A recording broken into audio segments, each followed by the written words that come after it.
Hi friends, இன்றைக்கி June 26 புதன்கிழமை. ஆஹா கல்யாணம் மகாநதியில் என்ன நடக்குதுன்னு சொல்லிட்டு பார்த்தலாம். ஃபஸ்ட்டு பார்த்தீங்கன்னா ஆஹா கல்யாணம் பார்க்கலாம். ஆஹா கல்யாணத்தில் வந்து பார்த்தீங்கன்னா இப்போ வந்து மகா சொன்ன ட்ரெஸ்ஸையே வந்து சூர்யா வந்து போட்டு போயிட்டாரு. அவருக்கு மீட்டிங்கும் வந்து சக்ஸஸ் ஆகிடுது. வீடு ஃபுல்லாக இருக்கிறவங்க எல்லாருக்கும் ஸ்வீட் கொடுத்துட்டு மகாவை தேடுறாங்க. மகா வந்து கண்ணுக்கு கிடைக்கிறதில்ல. அதுக்கப்புறம் மகா வந்து கையில் மாட்டிடுறாங்க. அப்போ பார்த்தீங்கன்னா சூர்யா வந்து என்ன சொல்கிறாருன்னு பார்த்தீங்கன்னா மகாவுக்கு மட்டும் சாக்லேட் கொடுக்குறாங்க. உடனே மகா வந்து வீட்டில் இருக்கிற எல்லாருக்கும் ஸ்வீட் கொடுத்தீங்க, எனக்கு மட்டும் இதுக்கு சாக்லேட் அப்படின்ற மாதிரி வந்து கேட்குறாங்க. அதுக்கு சூர்யா க்யூட்டாக சொல்கிறாரு, யார் யாருக்கு என்ன பிடிக்குமோ அதெல்லாம் கொடுக்க முடியும் அப்படின்னதும், அப்போ எனக்கு சாக்லேட் பிடிக்கும்னு உங்களுக்கு தெரியுமா அப்படின்னதும், அதெல்லாம் நல்லாவே தெரியும் அப்படின்றாங்க. இல்லை நான் வாங்க மாட்டேன் அப்படின்னு சொல்லிட்டு மகா வந்து அழகாக வந்து பிகு பண்ணிக்கிறாங்க. ஆனால் நம்ம சூர்யா வந்து மகாவோட கையை பிடிச்சி அந்த சாக்லேட்டை வச்சுட்டு குட்டியாக ஒரு ரொமான்ஸ் பண்ணிட்டு போகிறாரு. அதுக்கப்புறம் வந்து பார்த்தீங்கன்னா மகா வந்து ரொம்ப ஆசையாக அந்த சாக்லேட்டை சாப்பிட போகிறாங்க. உடனே ஐஸ்வர்யா வந்து பிடுங்கிடுறாங்க. பாத்தியா, என்னால் தானே இப்போ உனக்கு சாக்லேட்லாம் வந்து கிடச்சிருக்கு. காலையில் நான் சொன்ன மாதிரியே வந்து சூர்யா வந்து நீ சொன்ன ட்ரெஸ்ஸை தான் போட்டு வர நான் சொன்னேன். ஆனால் நீ வந்து கேட்கவே இல்லை. இப்போ பார்த்தியா, அவருக்கு மீட்டிங்லாம் சக்ஸஸ் ஆகி எல்லாருக்கும் ஸ்வீட்டெல்லாம் கொடுக்குறாரு. இப்போயாவது நான் சொல்கிறதெல்லாம் நீ கேளு, புரியுதா அப்படின்ற மாதிரி சொல்கிறாங்க. அதுக்கப்புறம் இவங்க ரெண்டு பேரும் செல்லமாக சண்டை போட்டுக்கிறாங்க. எனக்கு தான் சாக்லேட், உனக்கு தான் சாக்லேட் அப்படின்னு சொல்லிட்டு அதை பார்த்துட்டு நம்ம கோடீஸ்வரிக்கு வந்துட்டு, அக்காவும் தங்கச்சி இவ்வளோ ஒற்றுமையாக இருக்காதுங்கடி, என்னோட கண்ணே பற்றும் போல இருக்கு, ஐஸ்வர்யா நீ இவ்வளோ நல்லவளா திடீர்லாம் மாறாது அப்படின்ற மாதிரி அவங்களும் வந்து கூட சேர்ந்துட்டு இவங்களோட விளையாடிட்டு இருக்காங்க. அதை பார்த்துட்டு நம்ம சித்ராதேவிக்கு வந்து பார்த்தீங்கன்னா கோவம் பற்றிக்கிட்டு வருது. இவங்க 3 பேரும் எப்படியாவது வீட்டை விட்டு கிளப்பலான்னு சொல்லிட்டு பார்த்தா மாற்றி இவங்களுக்கு சாதகமாகவே எல்லாமே நடந்துட்டு இருக்கே அப்படின்ற மாதிரி வந்து யோசிக்கிறாங்க. அப்போ பார்த்தீங்கன்னா இந்த விஜய் கல்யாணத்துக்காக தாலி செய்கிறதுக்காக அவங்க வீட்டு வழக்கப்படி வீட்டில் இருக்கிற நகையை உருக்கி தான் தாலி செய்வாங்களாமா. அதுக்காக ஒரு நகையை வந்து தாத்தாவும் பாட்டியும் வந்து கொடுக்குறாங்க. அதை வந்து பூஜை பண்ணுறதுக்காக மகா கையில் வந்து கொடுக்குறாங்க. மகா கொண்டு போய் அதை சாமி ரூமில் வச்சுட்டு பூஜைக்கு தேவையானதெல்லாம் ரெடி பண்ணிட்டு வராங்க.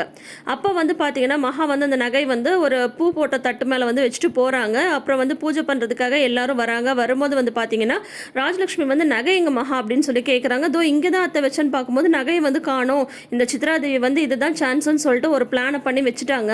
அதுக்கப்புறம் பார்த்தீங்கன்னா ஒன்றுமே தெரியாதவங்க மாதிரி சித்ராதேவி வந்து ட்ராமா பண்ண ஆரம்பிச்சிடுறாங்க.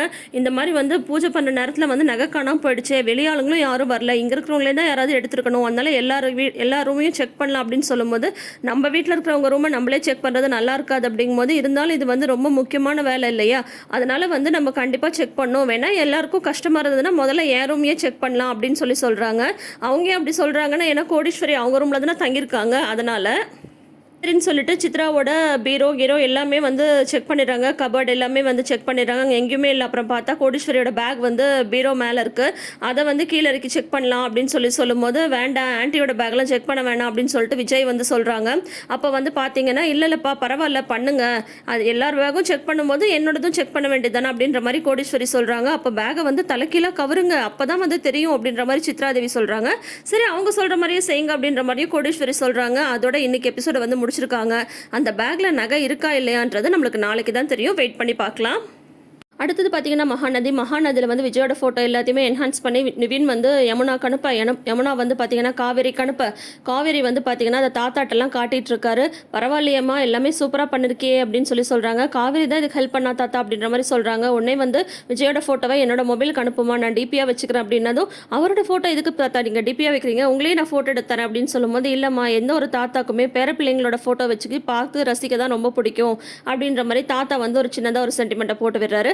அதுக்கப்புறம் பார்த்தீங்கன்னா போஸ்ட் அடிக்க கொடுக்குறதுக்காக காவேரி வந்து நம்ம கங்காவோட கடைக்கு போகிறாங்க. அப்போ தான் வந்து பார்த்தீங்கன்னா அதுக்கு முந்தின நாள் தான் வந்து ஒரு ஷர்ட் வந்து சரியாக தைக்கலன்ற மாதிரி ஒரு கஸ்டமர் வந்து சண்டை போட்டு போகிறாங்க நம்ம குமரனோட. அப்போ வந்து கங்கா வந்து சொல்கிறாங்க, கஸ்டமருக்கு பிடிச்ச மாதிரி தைச்சு கொடுங்க அப்படின்ற மாதிரி சொல்கிறாங்க. அன்றைக்கி வந்து அவர் காசு வர கொடுக்காம போயிடுறாரு. கரெக்டாக காவேரி வந்து குமரனோட கடையில் இருக்கும்போது பார்த்தீங்கன்னா அந்த கஸ்டமர் வந்து வராங்க. நேற்று வந்து நான் கொஞ்சம் கோவமாக திட்டேன்ப்பா, நீ சொன்னதான்ப்பா கரெக்டு, இந்த காலத்துக்கு ட்ரெண்டுக்கு ஏற்ற மாதிரி தான்ப்பா நீ வந்து தைச்சிருக்க, வீட்டில் எல்லாரும் நல்லா இருக்குன்னு சொன்னாங்க, இந்த உன்னோட காசு அப்படின்ற மாதிரி கொடுக்குறாங்க.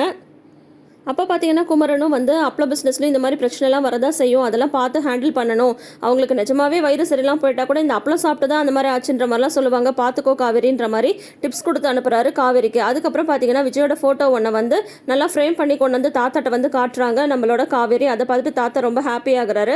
விஜய்க்கு இதை காட்டினியாமா அப்படின்னு சொல்லும்போது, இல்லை அவர் வந்து இதை பற்றி கேட்கவே இல்லை தாத்தா, அவருக்கு இப்போ தான் நான் அந்த ஃபோட்டோவே அனுப்பியிருக்கேன் அப்படின்னது. அந்த ஃபோட்டோவை பார்த்துட்டு விஜய் வந்து சூப்பராக இருக்குது, அப்படி இருக்குது இப்படி இருக்குன்னு சொல்லிட்டு இருக்காரு. ஒரு ஃபோட்டோவை வந்து நான் லேமினேட் பண்ணி ஹாலில் மாட்ட போகிறேன்னு சொல்லும்போதே அதுக்கு முன்னாடி காவேரி வந்து மாட்டி வச்சிருக்காங்க. அதை பார்த்துட்டு வந்து விஜய் வந்து பயங்கரமாக சர்ப்ரைஸ் ஆயிடுறாரு. தாத்தாவும் வந்து 2 பேரையும் பார்த்து ரொம்ப பெருமையாக இருக்காரு. ராகினி இதை பார்த்து வயிறு எரிஞ்சு நிற்கிறாங்க. இதோட மகாநதி வந்து முடிச்சிருக்காங்க. ஸோ இன்னைக்கு இந்த 2 சீரியலில் இதான் நடந்திருக்கு. நாளைக்கு என்ன நடக்க போகுதுன்னு வெயிட் பண்ணி பார்க்கலாம். தொடர்ந்து வீடியோஸ்க்கு நம்ம சேனல் எப்பயே சப்ஸ்கிரைப் பண்ணி வச்சுக்கோங்க. பக்கத்தில் இருக்கிற நோட்டிஃபிகேஷன் பெல் ஐக்கான்லேயும் ஆல் சிம்பிள் கிளிக் பண்ணிக்கோங்க. தேங்க்யூ.